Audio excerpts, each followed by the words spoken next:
नमस्कार, मैं डॉक्टर अजीत भारती आज फिर आपके लिए हिंदी विषय के अंतर्गत अनुच्छेद लेखन का शीर्षक मैं लाया हूँ, मेरा प्रिय खेल फुटबॉल।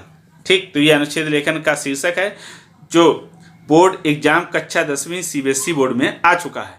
तो देखो, प्रश्न कुछ इस प्रकार से पूछा गया था कि निम्नलिखित विषय का संकेत बिंदुओं के आधार पर लगभग 120 शब्दों में अनुच्छेद लिखिए।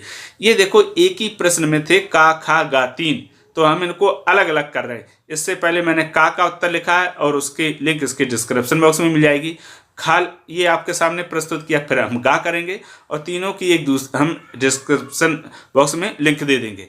तो यहाँ पर खा आया है, तो इन्होंने क्या कहा कि जो संकेत बिंदु दिए हैं, ठीक है, उसी के आधार पर 120 शब्दों में लिखना है।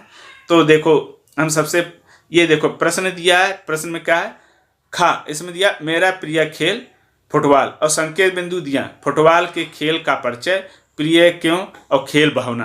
अब उसके बाद आएगा उत्तर, तो हम हेडिंग डालेंगे उत्तर में हम लिख देंगे ऐसे उत्तर, फिर लिख दें अनुच्छेद लेखन। अगर का करेंगे तो का लिखेंगे, खा करेंगे तो खा करेंगे। तो जो शीर्षक खा है तो इसका है मेरा प्रिय खेल फुटबॉल।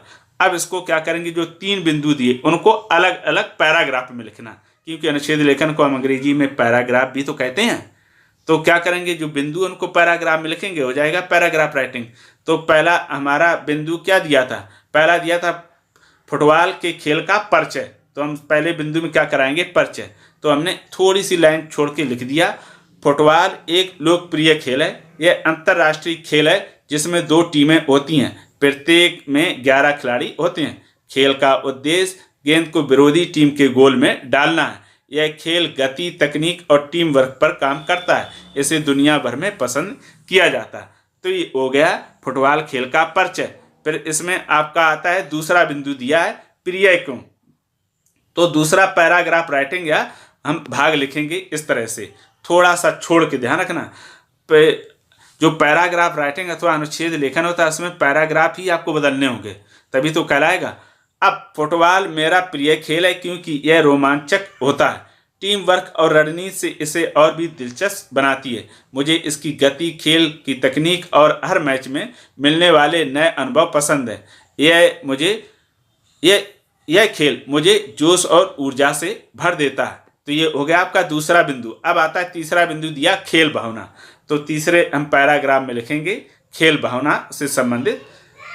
तो इसमें लिखेंगे थोड़ी सी लाइन छोड़ के कि फुटबॉल खेल भावना का प्रतीक है जो सहयोग और प्रतिस्पर्धा को बढ़ावा देती है। यह खिलाड़ियों को एकजुट होकर लक्ष्य प्राप्त करने की प्रेरणा देती है। खेल के मैदान उत्साह, धैर्य और सम्मान की भावना महत्वपूर्ण होती है जो हर खिलाड़ी के लिए एक सुखद अनुभव बनाती है। तो ये हो गया आपका अनुच्छेद लेखन समाप्त। ठीक है, अब इसमें देखो ध्यान क्या रखना है।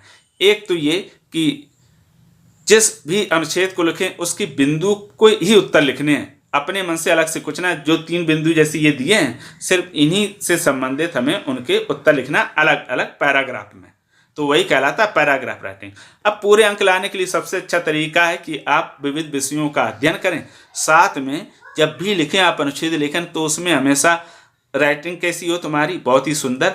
और ऐसे शब्दों का जब वाक्य लिखें आप अनुच्छेद लेखन में, तो ऐसे वाक्यों का प्रयोग करना जो आप शुद्ध और सही लिख पाते हैं। जो डिफिकल्ट या कठिन लगते हैं उन शब्दों का प्रयोग बिल्कुल ना करें, क्योंकि उससे नंबर कट जाते हैं। ये ध्यान रखना। विशेष बच्चा क्या करता है कि जो कठिन शब्द होते हैं उनको लिखता है और वो उससे अशुद्ध हो जाते हैं। इसलिए उसके स्थान पर आप सरल शब्दों का चुनाव करो, वही लिखो जो आप सही लिख पाओ, और पूरे में पूरे अंक आपको मिलेंगे अगर आप अनुच्छेद को फॉर्मेट के अंतर्गत, दिए गए शब्दों के अंतर्गत।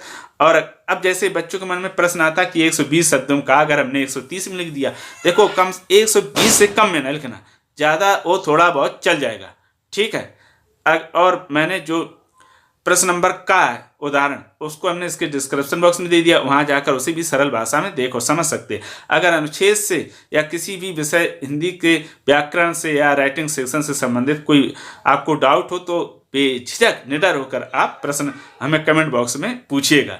तो फिर आज के लिए इतना ही। अब हम फिर मिलेंगे आपके अगला गा उदाहरण के साथ। तब तक के लिए धन्यवाद।